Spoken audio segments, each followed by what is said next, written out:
In episode 4 of Harry and Meghan's Netflix documentary, the couple pinpointed the moment things turned for her in the royal family. "I think Australia was a real turning point," a friend said, "because they were so popular with the public, and the palace were incredibly threatened by that." This is one of Harry and the wife's constantly repeated lies, but the Australian tour was a disaster. Someone on Quora wrote a post about a friend's experience with Meghan at the Admiralty house in Australia.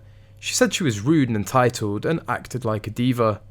An anonymous source posted on Tumblr about their diva behaviour in Australia. Everything is allegedly until proven true or false, of course.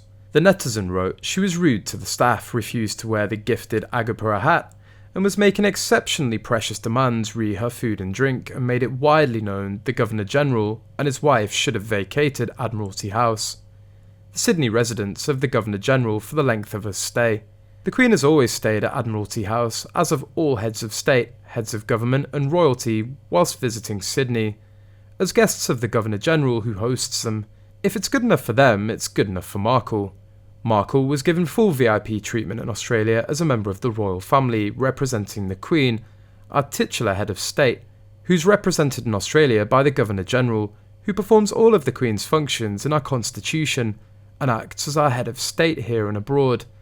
In this capacity, Markle and Harry had full use of the Governor-General's and Prime Minister's RAF aircraft, and all logistics and security arrangements of a royal visit were organised and paid for by the Australian government.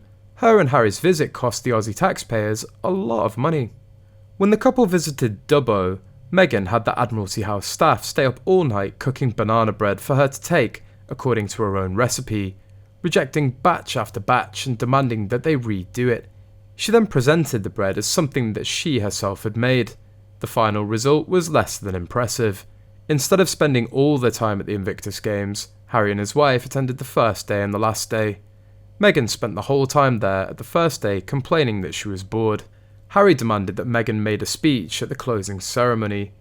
This wasn't planned as part of the event. The couple's diva behaviour disgusted a lot of people. For the rest of the tour, Meghan and Harry visited tourist spots with an inbuilt crowd of tourists. Despite this, photos of the crowd at those events usually had to be taken at close range, as long range would show the crowd as a few people crammed into a small space. Meghan spent the entire tour sticking out her stomach to simulate pregnancy, wherever she could. This is what first raised suspicions of the pregnancy. Meghan spent a fair amount of the tour less than appropriately dressed for the occasion. She looked crumpled and untidy. She threw a cup of hot tea at an assistant during her time here. The palace paid the assistant a sum of money to keep it quiet. Harry went around Admiralty House repeatedly apologising for the behaviour of his wife. Their behaviour was so bad that the palace sent Prince Andrew to Australia the month after to apologise for their behaviour on what was billed as a trip for pitch at the palace, but was informally known as the Apology Tour. Princess Beatrice accompanied him.